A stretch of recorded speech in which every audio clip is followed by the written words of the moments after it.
sebelum saya berpisah dengan Loli hari Senin, dia kan dijemput kan hari Jumat. Hari Seninnya itu sebelum hari Jumat saya ketemu Loli, memastikan ruangan dia bagus, makanya saya katakan suite room mewah sekali. Dan dia udah bilang, Om aku sini aja. Dan Om lihat Loli ya, iya nanti saya datang. Kita udah komunikasi, tahu-tahu semua pada diem, termasuk kepala ruangan Indra. Takut ngangkat telepon sekarang, ada apa? Janganlah kita berpikir menyederhanakan sesuatu. Oh, ini anak di bawah umur, masih di bawah lindungan orang tuanya. Orang tua yang mana dulu? Kan sifatnya harus situasional. Kalau situasinya memang tidak mendukung, jangan dong kita berpatokan. Oh ini anak, saya malah curiga. Jangan-jangan Kemen PPA, KPAI, unit PPA, mereka apa? Kayak menyerah gitu. Udahlah, pusing amat. Serahkan aja ke keluarga dia, suka hati dia. Dan ada wacana-wacana ke sana memang saya dengar-dengar. Tapi ini tidak menjadi jalan keluar. Saya udah bilang, daripada ke sana, buat kalian surat, saya yang mengasuh dia. Kalau tidak, kami ajukan ke pengadilan. Atau saya buat pembuatan hak asuh ke Kemensos dan lain-lain. Itu udah disiapkan suratnya. Itu saja. Tiba-tiba dia dibuat begini. Bang, artinya terakhir abang ketemu Loli ini saat memberikan di suite room itu di hari Jumat ya bang? Iya, kenapa? Berarti abang bertemu Loli terakhir ini di hari Jumat saat memberikan suite room itu ke... Bukan hari Jumat, hari Senin. Hari Senin, mohon maaf bang, iya bang. Terakhir itu bertemu dengan Loli saat itu ya bang? Iya, saya, istri saya Bu Ade, ada kepala ruangannya Bu Indra, dan dia masih bilang, Om saya keberatan, kenapa si Daru penyidik masuk ruangan ini, kamar saya ini, saya perempuan. Saya udah bilang, lo ini masuk sini lo, ada izin nggak? Tahu Om Rasman nggak?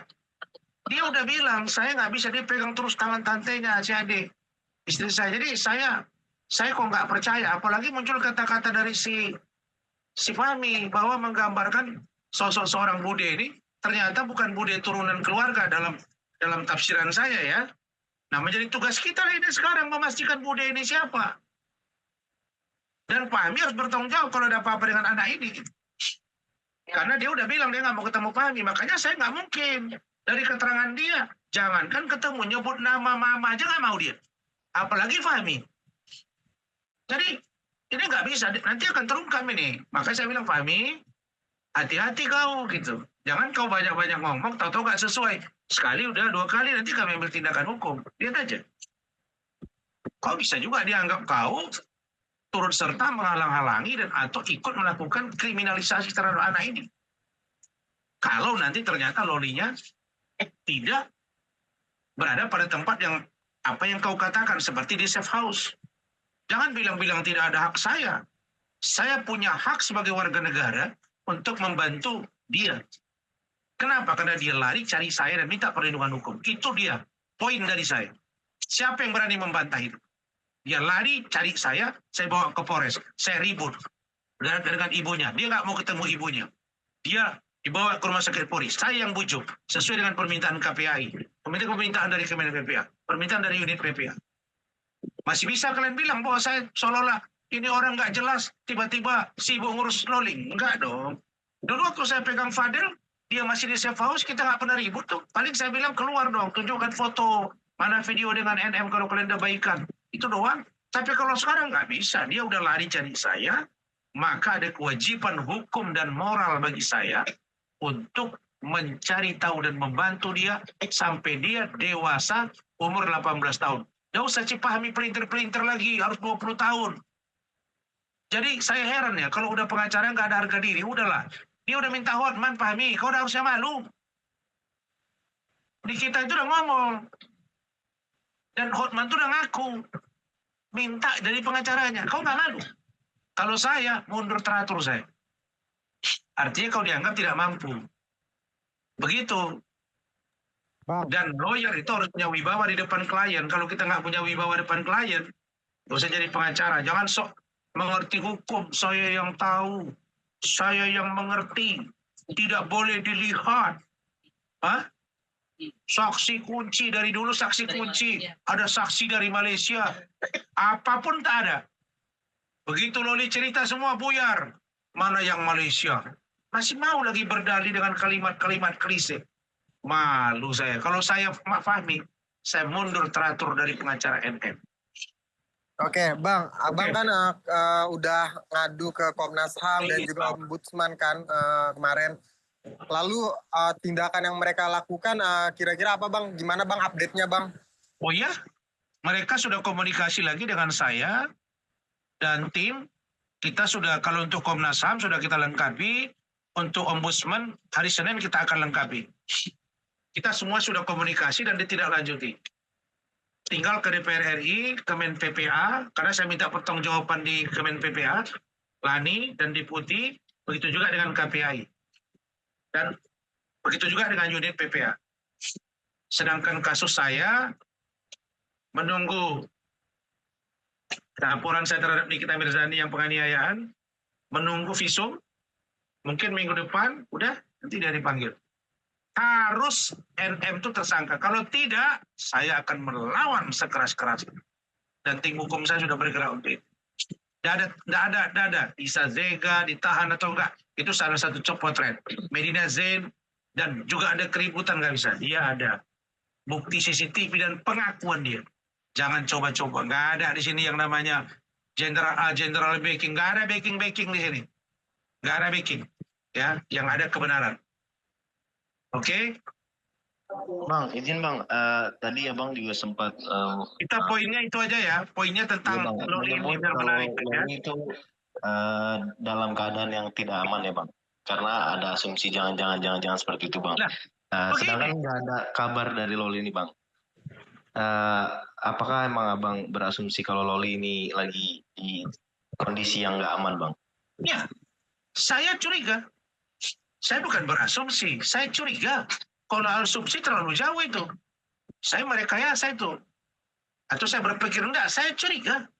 Kecurigaan saya makin kuat ketika dengan terang dan tenang saya amati kata-kata Fahmi. Saya bilang sama istri, dengarin baik-baik.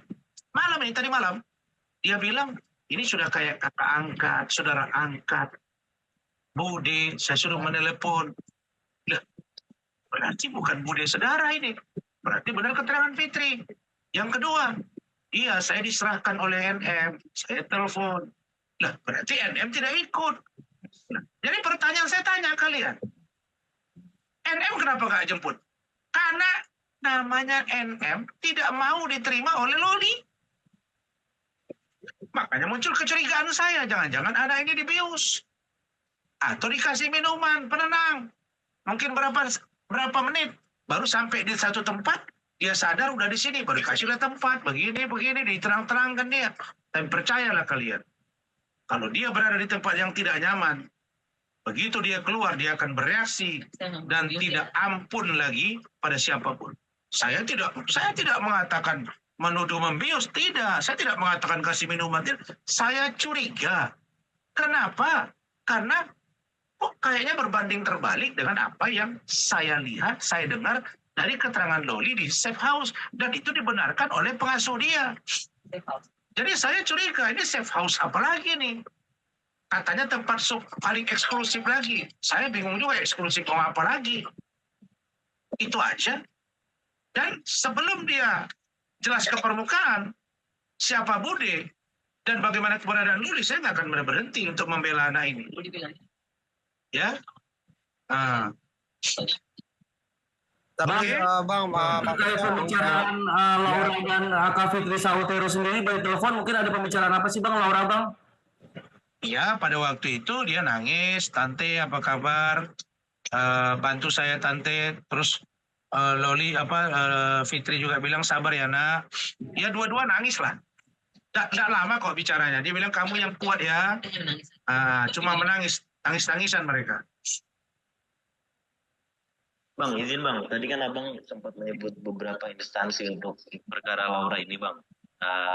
Kenapa Abang masih sampai mencampuri urusan dari ibu dan anak ini, sedangkan Abang menyebut instansi. Coba yang kencang suaranya. Iya Bang.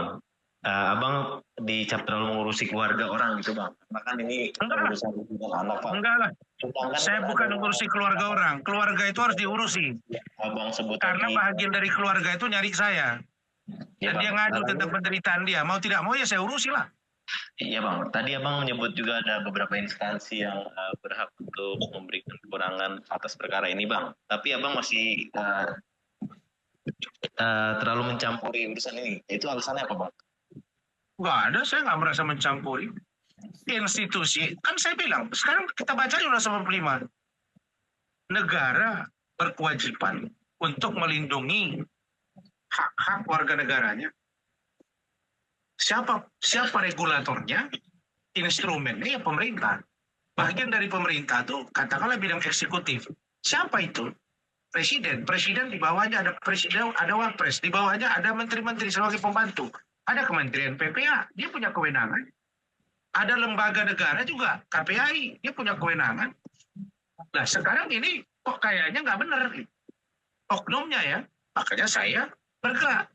Ada penegak hukum, kepolisian, kanitnya, penyidiknya saya lihat nggak benar ya, saya kritik. Saya minta dievaluasi berdasarkan fakta yang saya lihat sendiri. Jadi saya tidak pernah bicara, kalian begini ya, saya berbicara Rasman, by informasi, by data, dan tidak menuduh, tapi saya menduga. Berdasarkan apa? Informasi yang saya terima. Saya boleh saja sedang berada di Batam, tapi ini saja udah berapa puluh masuk WA. Dan tim saya bergerak di sana. Saya pergi ke sini bukan berarti tim saya tidak bekerja. Sebentar lagi akan bekerja, mereka tetap akan jalan. Oke, thank you ya.